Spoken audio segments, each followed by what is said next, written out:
Come ride the little train that is rolling down the tracks to the junction. Forget about your cares, it is time to relax at the junction.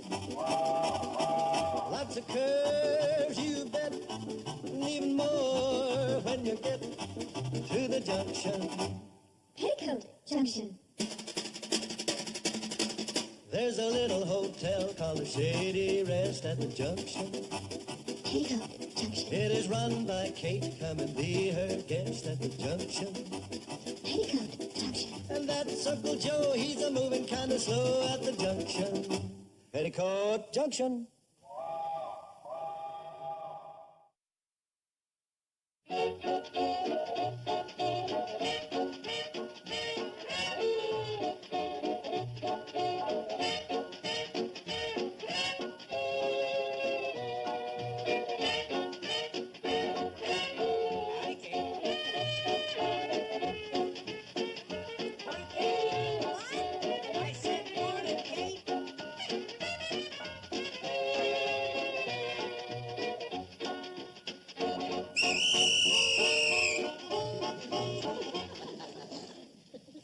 What was that? Nothing to worry about, Uncle Joe. It's called silence. Hi, boy. I'm sorry, kids, to break up all that fancy stomping and hopping to that dandy music, but I'd like to be able to hear Charlie and Flo. Sure, Mrs. Bradley, that's okay. Besides, it's the first chance I've had today to rest my frazzled nerves and shattered eardrums. Yeah, we're real sorry, Mrs. Bradley. Yeah, we're also darn anxious to do good in that Hooterville Hop Contest next month. We kind of get carried away. Yeah, well, for the time being, would you mind being carried away to the kitchen for some milk and cookies? Thanks, Mom. And please, chew quietly.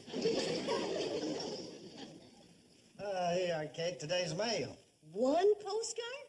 Better than yesterday. 3 bills and a circular on low-cost Las Vegas weekends. Why, this is from Mr. Norman Curtis of the railroad. Nutty Norman, you're kidding. What does he say? He says he's in Europe. That's no surprise. He also says he's president of the railroad. So let's see. He says he's in Europe, having a wonderful... Can't make out the next word. Vacation. That's right, vacation. The people here are very... Friendly. Yeah. And the weather is... I couldn't make that out either. Delightful. Thank you, Charlie. I plan to be here 3 months. Regards to everyone. Sincerely, Norman Curtis. Since when did they start spelling sincerely L-O-V-E? Charlie. That's just his way of being friendly. I think it was very nice of Mr. Curtis to think of us all the way over here from Paris. Paris. Ha, he's pathetic. No, he's not. And I'm worried. Suppose Mr. Bedloe comes up with another scheme to close down the cannonball while he's gone. Now, you know that Mr. Curtis is always on our side. So what? Nutty Norman ain't any more president of that railroad than I am. I don't know. But in some way, Mr. Curtis seems to be Mr. Bedloe's superior. That don't prove nothing. Who ain't?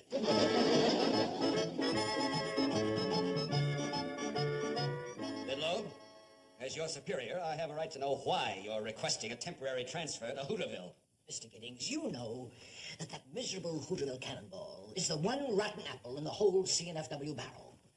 Close down that line while Curtis is in Europe, and you'll be able to walk into the next stockholders meeting as the, shall we say, the CNFW Man of the Year. I have strict orders from Norman Curtis not to close down the cannonball. But you're not going to close it down. You'll be improving it. This scheme is even sneakier than I thought. You've lost me. JB, appoint me superintendent of that line, and I'll institute an efficiency campaign that'll make those people down there wish they'd never heard of the Hooterville Cannonball. You're beginning to find me. Believe me, JB. When I get through with them down there, you won't have to close down the line. They'll do it themselves. I'd be grateful for the chance. And I won't be bucking Curtis's orders either. Oh, more than that, you'll be the stockholders' hero. Remember, JB, this company's ready for new and dynamic leadership. Bedloe, I'm sending you to Hooterville as superintendent of that line. But there's less than a month until the stockholders' meeting. If you're going to get the job done in time, you'd better leave as soon as possible. Whatever you say, JB.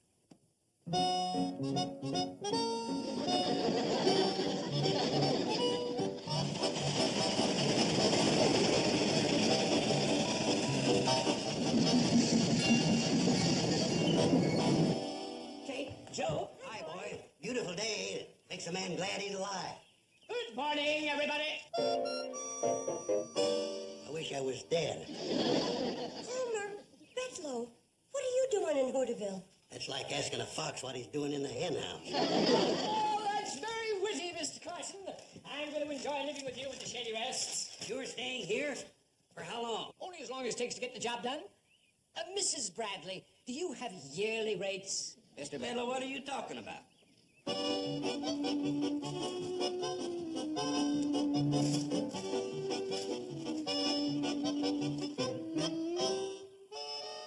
Tell me, Charlie, any more foolish questions? But, Mr. Bedloe, Now, stop mumbling, man, when you're talking to the new superintendent of the Hooterville Cannonball. Now, come along, let's get going. Get going where to? To work, we've got a schedule to keep. What schedule? This schedule. A schedule for the cannonball? The thought of that makes my heart jump up into my throat, Mr. Bedloe. Well, swallow it. Let's get going. We've got to be in Hooterville in 12 minutes. What for? Because it says so here. There ain't nothing happening in Hooterville this time of day. What do we do when we get there? Go back to Pixley. Why? Because it says so here. Mr. Bedloe, we can't follow a schedule like this. Why, it calls for 14 runs a day. 15 if you're getting the 4 a.m. milk run. Who drinks milk at 4 a.m.? Now stop stalling and get on a train. Just a minute, the boys haven't eaten yet. And Charlie always gets dizzy spells when he doesn't get his proper nourishment. Yeah, he's been known to get dizzy 10 or 12 times a day. Mr. Bedloe, we're not leaving till we have our lunch. Just a minute.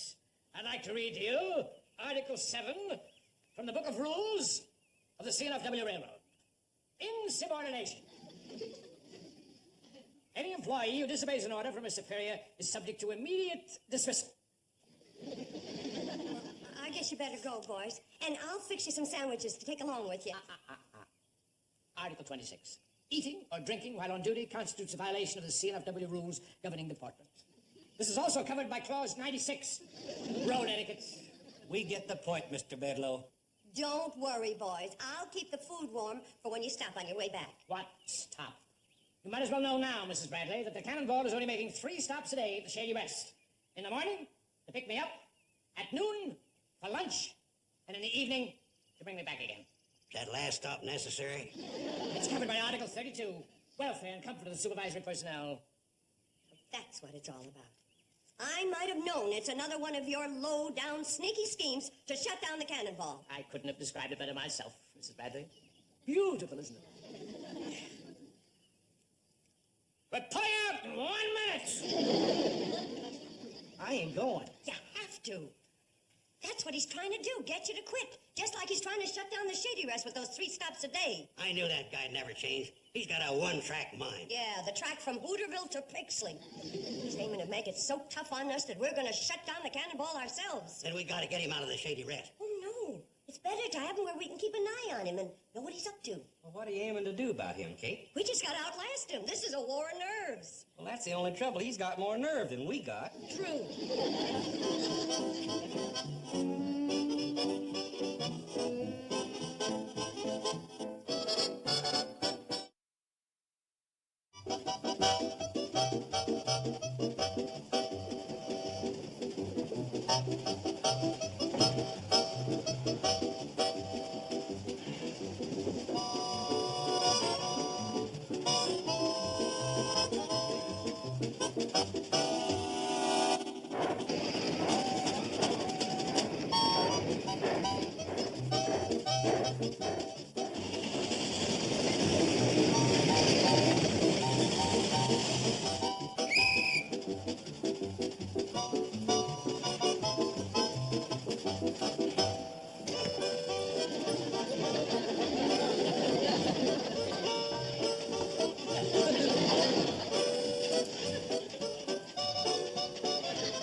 Time for breakfast. Let's get rolling.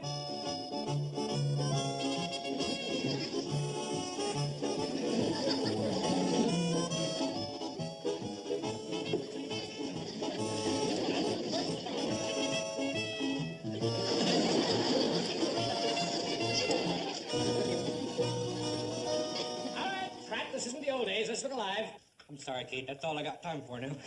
You did pretty good today. You almost got through your first helping. Well, Mrs. Bradley's still hanging on, are you? We get lots of patience, Mr. Bedlow. Yes, but no guests, not since I put in that new schedule. I don't know why Pratt and Smoot haven't thrown in the towel. That's just because they wanted for one good cry. You never managed to beat us before. Don't you think you're a mite overconfident? Nonsense. I could finish you all off in one day.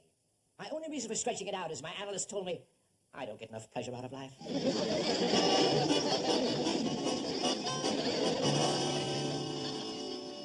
Good evening, everybody. Beautiful evening, isn't it? Oh, do my eyes deceive me? Is it possible that I am witnessing a touch of communal despair? What a picture you make.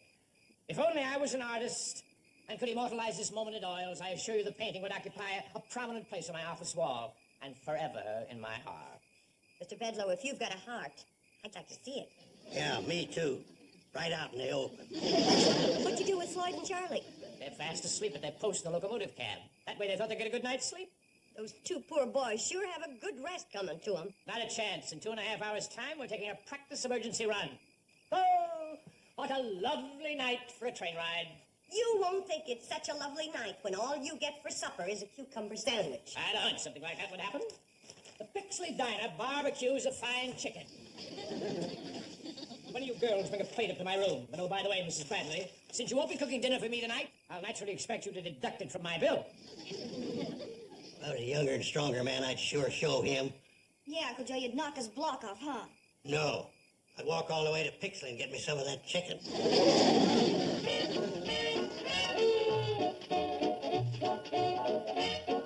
Will you stop that racket? Mrs. Bradley, what kind of a hotel is this where a man can't get a decent 2.5 hours sleep? But it's so early. Early? In another 45 minutes, it's going to be almost 9 o'clock. Have you forgotten? I'm going to take a practice emergency run.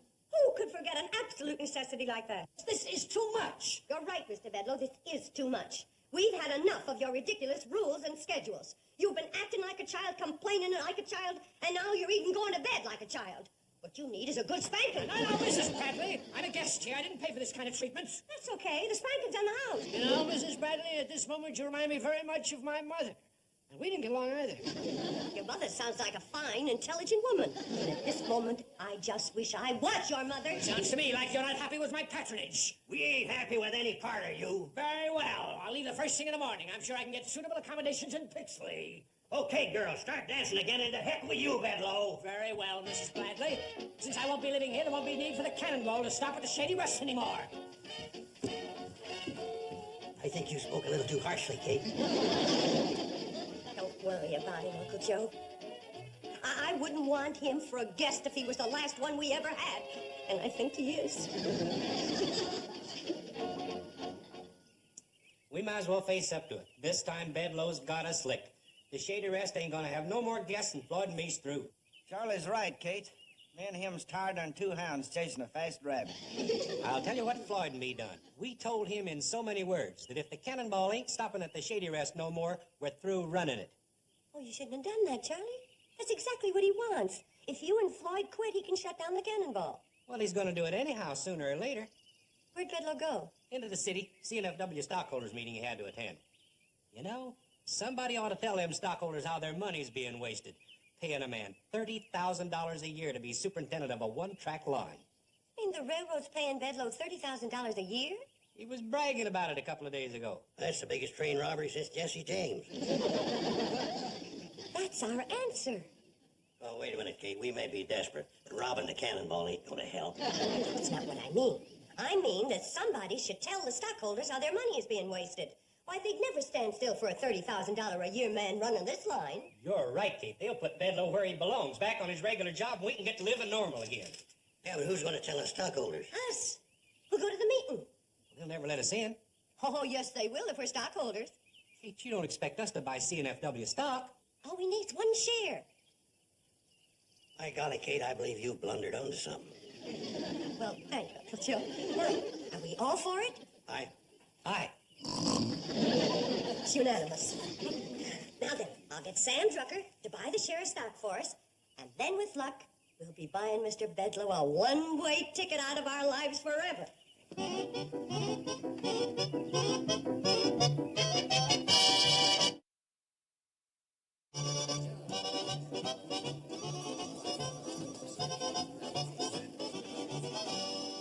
JB, when those two imitation railroadmen told me they were quitting, I knew that my mission was accomplished. You did it, huh? Yes, sir, JB. We've seen the last of that disgraceful traveling eyesore. Good. Then I can announce that the Cannonball is out of business. It's going to be scrapped. Right. That's one headache that's gone forever. Looks like we're getting some visitors. Oh. Excuse me a minute, JB. Just a minute. You can't come in here. Why, hello, Mr. Bedloe. Well, this meeting is for the stockholders of the CNFW. That's us. Here's our share of stock.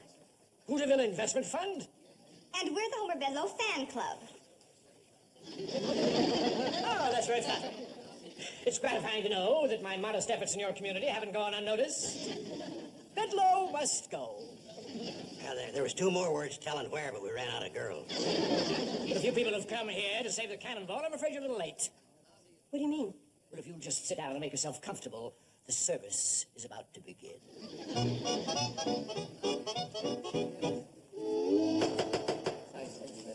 And now, ladies and gentlemen, I have an important announcement to make, which I'm sure will please all of the stockholders. It is with great pride that I am able to inform you that the one disgraceful, outmoded eyesore of the entire CNFW system has been eliminated. The Hooterville-Pixley branch line is no longer in operation.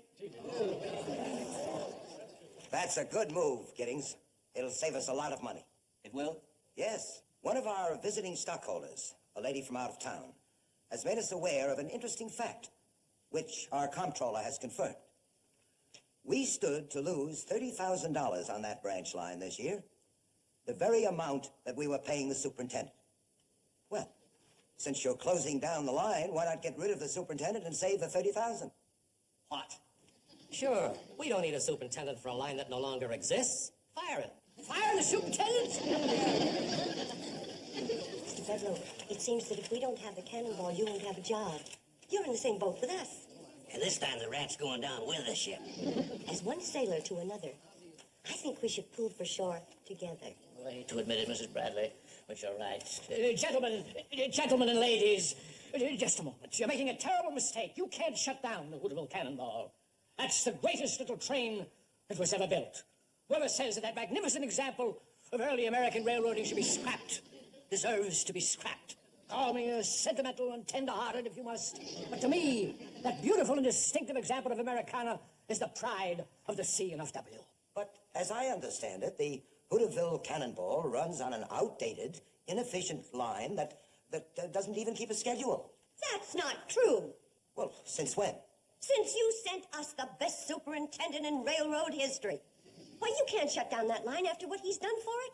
He has given us a schedule that outdoes any other line in the country. Right, Charlie? 14 runs a day. Plus the milk run.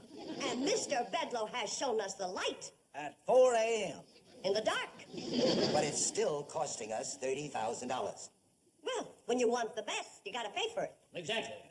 What's a paltry $30,000 compared to the welfare and happiness of the fine and noble people of that community who depend upon that line? And what about these two self-sacrificing individuals who run that great little train? I refer to my good friends and close companions, Charlie Pratt and Floyd Smoot, two brave and selfless creatures who I've seen deprived of food and sleep just to keep the Cannonball rolling. Gentlemen, with us today is the proprietress of the Shady Rest Hotel. I couldn't love her more, even if she were my own mother. And her three charming daughters, who, by the way, are my fan club. Must Bedloe go! Must Bedloe go! Gentlemen, you haven't lived unless you've seen these three charming creatures give one of her delightful folk dances. What more can I say, gentlemen? The people in this valley are our kind of people, the greatest people in the world. Let the CNFW be known as the railroad with a heart. Gentlemen, I beg you, do not scrap the Hooterville Cannonball.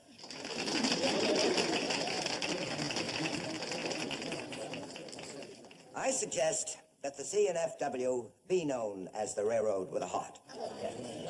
And that we reopen the Hooterville-Pixley line and keep on the superintendent. gentlemen, we don't want to keep our wonderful superintendent on the Hooterville Cannonball. Well, why not? You were just telling us how much you wanted him. Well, I may be a woman, but underneath it all, I'm a stockholder. It'd be very selfish of us to want to keep Mr. Bedlow in Hooterville. He should be sent to other troubled spots. Yeah. Trouble's his middle name. Did you hear that, Giddings? I certainly did. And I know just the place where Mr. Bedlow should be sent. To our newly acquired railroad line in Kodiak, Alaska. The cannonball rides again. We owe it all to Mr. Bedlow. He was terrific. Thank you, thank you. Yeah, we won't forget you, Bedlow, even though you are way up there in Alaska. You can thank Kate for keeping your job for you. Oh, it was nothing. After all, we were in the same boat together, weren't we, Mr. Bedlow? Only while we were sinking. From now on, it's war again. Of course. After you get back from Alaska. You know, Mr. Bedlow, I think those Eskimos up there are going to take to you just like we did. Let's go.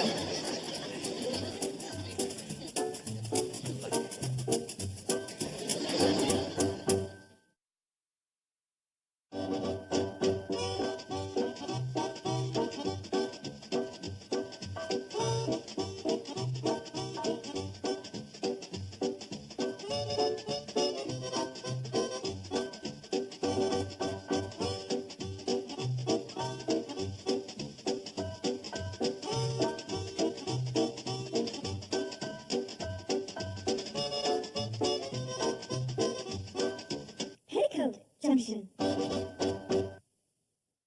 This has been a Filmways presentation.